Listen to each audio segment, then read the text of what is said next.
Thank you, Polly. Now, having a baby can honestly be one of the most exciting times in your life. However, pregnancy will no doubt have a really big effect on your relationships. Now, especially with your partner. Now, don't worry, you are not alone, but thankfully we have the expertise and advice of people like Thrivalist Coach Collette Merritt. Welcome to the show. Thank you very much. I love discussing relationships, and I suppose nothing can be better in a relationship like when you have a baby. It is such a blessing. And actually, a friend of mine recently had a baby, and she said, you know, it doesn't matter how long you can be with your partner. By the time you become a parent, you realize how so many things you don't have in common. Like little things that you think you knew about someone and the kind of values you had, all are really challenged, I suppose, and questioned when you have a child. Absolutely. So how do you know when you're ready to have a baby? Oh, that's a good question. So lots of communication beforehand. Yeah. Conversations about all the key points. How are you going to parent? Yeah. How many do you want? Do you want children? Do you not want children? Whatever that conversation looks like. And those conversations, at some point, there's a melding in the middle. There needs to be really clear discussion, because what happens if it's not on the cards for one person? So normally at some point, there's a meeting of the minds and the decision is made. It's a go decision for preparing for a baby. So that's normally how it happens. And I think, you know, when you're having a baby, both people are having a baby, and sometimes a lot of people don't realize that. It often ends up a lot just on the mother. Absolutely. So how can, you know, once a woman is pregnant, how can a man be as supportive as possible to the woman? And how can a woman also be supportive of the man? Yes. Because doesn't a man also need a lot of support in that time of change? 200%. So it's all about being inclusive. Yeah. Being inclusive of what's happening with mom, what's going on in her body, what's going on in her mind, what's going on the fear factor range, those discussions, and then the same for the partner. Doesn't necessarily have to be a dad, but the partner could also be going through a similar scale of concern, and keeping people informed and keeping people involved and included in the process is key.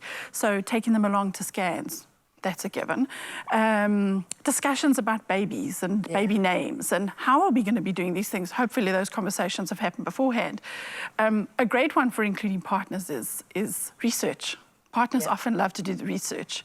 So, you know, having these conversations about birthing plans, that's making it quite real quite quickly. And partners love to assist in the research process. And then buying car seats. Those are a great opportunity for conversation. And car seats now are even made by people who do Formula One cars. So that's a great opportunity to include Dad.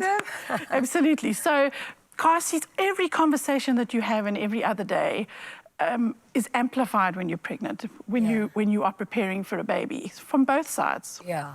That's so exciting, though. It's exciting, but I can imagine it's like really, really terrifying as well. It can be. How are some of the ways that a relationship is changed during pregnancy and, of course, ultimately once the baby's born? So the hormones are the first one we have to talk about, right? They can be a little bit all over the place. Yeah. We can be really happy one moment and crying the next. Yeah. And it's really to understand it's not personal. It really isn't personal. It's just kind of where we are in that moment. Also, some of the changes are discussions about what's going to happen with our career. Many women really enjoy the work I must that be they honest, do. that's one thing that absolutely freaks me out about having a child, is I worry about what will happen to my careers if I have a baby. I think so many women must be so scared of that, because you're relinquishing so much of your power to a partner and to a child. And it's about being safe. Yeah. It's about knowing that that partner 200% supports you in that process, right? So many powerful women who work in industry in all fields often have that conversation, and it's about keeping clear on what you want to do, whether what you want to go back. Does your partner support the process? You might change your mind. Those hormones have a tricky way of doing it that halfway through the pregnancy you decide, I might want to be a stay-at-home mom for a while, which is an interesting process. And then some mothers are very clear about the fact that I'm a better mom because I go back to work. Yeah. And that's a really good conversation to have as well. Yeah. Do people change when you have a baby? So I think at the core, if you're a good human, you're a good human. There's a beautiful quote that says, when you have a baby, your heart runs around outside your body. You have to worry about someone else, 210%. And even when they're, you know, my mother-in-law often is phoning us and her sons are 55. You worry about them forever. I'd like to say you do change, but you change for the better, without a doubt, because you have someone else that you need to look after, someone else you're molding, someone else you're creating into a new, beautiful new human. So you do change. I know a couple of people, actually, who honestly became better people after they had children. And others obviously just stayed the same. Something that I think is a huge fear sometimes for men or partners is the fear that once there's a baby in the picture, that they're going to be forgotten about. I think that's a really important thing to be aware of. It can, because Mum's focus goes onto this baby completely, because this little entity requires Mum for the process. That's right, no? Or should you still be giving the partner as Well, I much don't know attention? about right or wrong, but it's important to have that conversation. So what does that look like? What does our new normal look like? And then to remember to stay plugged into your partner. So yes, you do have to provide for this little person's full needs, but stay plugged into your partner through date night. Look, it might not happen for 6 months, for the first 6 months. I'm not sure too many moms are itching to, get a babysitter in. But sometimes if you have an extended family, granny is a great alternative to babysitting. But there is a concern in that area, and I think it needs to be, you need to have a conversation. What are the most important things that both the partner and the prospective mother needs to be cognizant of when having a baby? Like the relationships they need to just nurture a little bit more and give time a little bit more to particular relationships? Without a doubt, it's you first. It sounds a little bit selfish, but it's not selfish. It's looking after you. You're the carrier of this process. It's on autopilot for 9 months, right? It's got nothing to do with anybody else. So you've got to look after yourself, got to look after your health.